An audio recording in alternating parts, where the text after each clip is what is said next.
Hey, xolisa ukukhuluma nawe, ngijulukile man. Ngiyagijima la ngisemgaqweni. Angawuthathi kancane lo mjuluko owe investor lo. Alinge.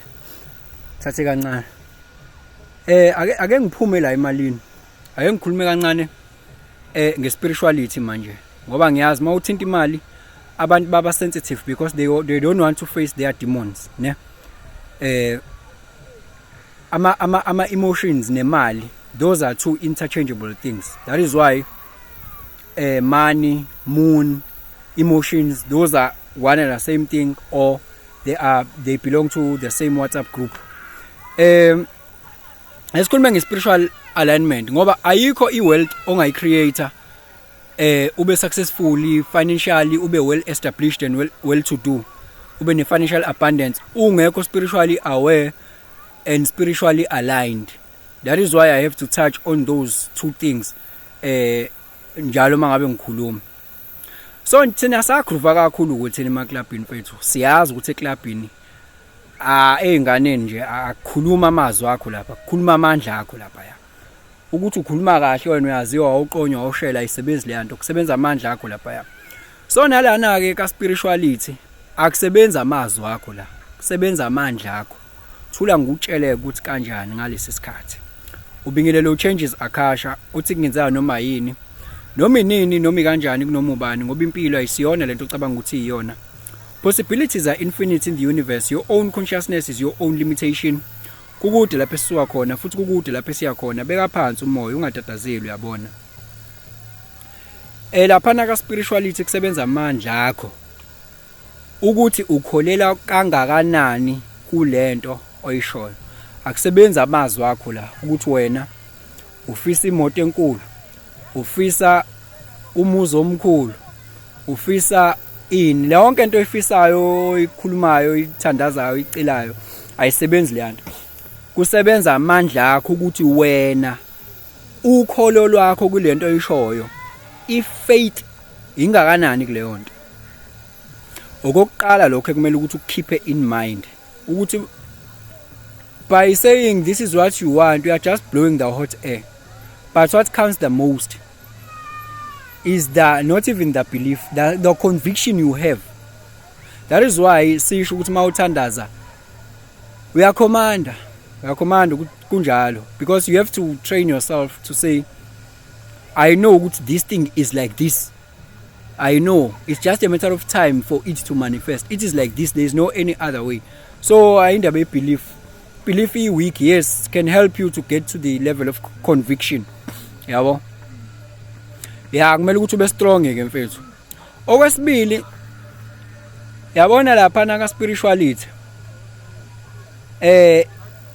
Account ukuthi uthini. Ku-count ukuthi uqondeni. Yes.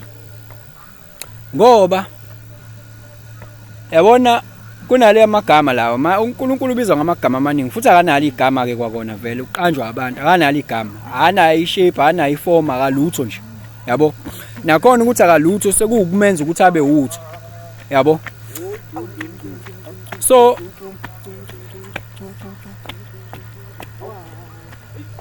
right.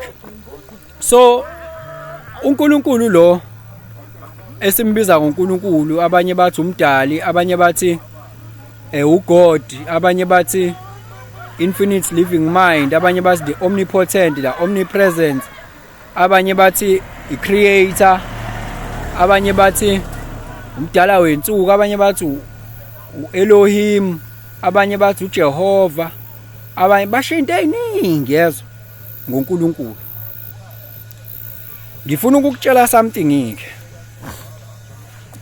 Noma ethi ungabe ukuthiwa uthubani wena noma ungambiza ngoJehova, ngiyazi vele ukuthi lento kaJehova nayo i-controversial kwabanye, vele nje lezo zinto ezi-controversial ukuthi umbiza ngobani.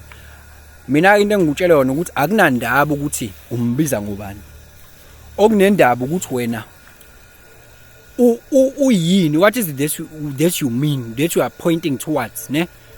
Because if you say, let me say igama elithi Jehova, mhlambe akulona lakhe, because lento language ukuthi kwa translate kwathini and all those things, I'm not interested in that. I'm interested to what the language is trying to point out, ne? Let me say igama ethi Jehovah mhlambe is not Ayoba vele, but mina I know for a fact ukuthi I'm referring to this bioelectricity that is within me. I'm referring to this energy that permeates everything, that is in the flow, that is constantly moving.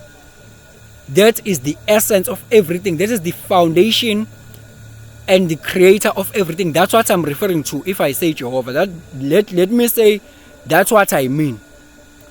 So to say igama aliko correct, maybe let me say I don't know ukuthi aliko correct.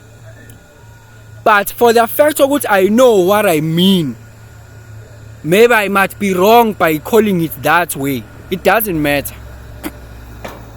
It really doesn't matter. Yabo? Because that is the language. By the way, akanalo vele igama yena. Akanalo vele igama. Yabo? I-language phela yo communication guys, eyokuthi ukwazi wena ukunderstand ukuthi ngikhuluma ngani mina. Yabo? Akuyona i-language, akuyona yokukhuluma nami. Yabo, akuyona yokukhuluma nami, yokukhuluma nomunye umuntu, yo communication. Mina, I know what I'm referring to. To point you to what I'm referring to, I have to use the language. And you have to know what I'm talking about. Yabo? So, in a nutshell, ngifuna ukuthi ungaconfuse i-language kulento spirituality. Ugcine sewungenayo ishoyo yokuthi kona leli igama eliwukuthi kumele ukuthi ulibize. Uqonda ukuthini? Yini lento oyiqondile wena ukuyisho? Yabo? Yini lento oyiqondile ukuyisho? Yini le that you are trying to point towards, rather than to say igama. Because namanje mina ngaqhamuka nelinye igama manje elisho uNkulunkulu, the very same God, based on behavior yakhe, because uqanjwe based on behavior yakhe. God is just one aspect of what I'm talking about, based on the behavior and based on what you see wena akwenzayo. Abanye bathi sonini nanini, abanye bambiza ngento eziningi ehlukene bayamqamba, ne? Akunandaba, but ngisho wena ungakhuluma igama elicorrect ukuthi umbize ngalo, uthi omnipotent and omniscient, usho igama mhlambe elibukeka li correct kakhulu, li relevant kuyena, noma umbize nanoma ingani. But as long as urefer kumuntu ocabanga ukuthi ukhona lapha yaphezulu, a person, vele you are pointing towards the wrong thing, because kusho leyo nto leyo ayikho la emhlabeni, ikwenye indawo. Yabo? So upointa kuyona, ngisho ngayibiza ngegama esithi li relevant, li correct, kodwa because what you are referring to is incorrect, that's what matters the most. Kusho ngamanye amazwi, wena into emele ukuthi wenze research yayo la ile yokuthi yini lento okhuluma ngayo. Yabo? Yini lento wena okhuluma ngayo, rather than ukuthi yini yona leyo. Yayizwa lona? Because i-terminology angifuni ukuthi amagama agcine ekuvimba, agcine ba i-barrier, ugcina usungabi nayo le enthusiasm ne courage yokukhuleka nokuba spiritually connected and aligned, because you are second guessing yourself now based ukuthi usuzwe into eziningi abantu bephikisana. Yabo? Wena yazi ukuthi yini lento okhuluma ngayo. Yabo, nje masikhuluma ngokuthi uyathandaza, ukuthandaza kwakho negama elithi thandaza, omunye umuntu angafika li challenge athi leyo nto leyo ukuthi ukuthandaza is wrong, leyo nto ukuthi ukuthandaza I challenge, yes. But when do you know in that what is it that you are doing? The language does not matter anymore now. Do you know in what is it? Mhlawumbe ke ngithi wena uthi mina mangisuke ngithandaza, the act of doing, I am commanding ukuthi this thing all is sealed, it is done. That's what I mean by saying ngiyathandaza mina. Someone telling me ukuthi ukuthandaza, igama elithi ukuthandaza is a incorrect word, but at least the act of doing it is correct, so it nullifies and make it inconsequential ukuthi leli gama li right noma li wrong. What matters the most is what I mean more than the terminology itself. You got me, man?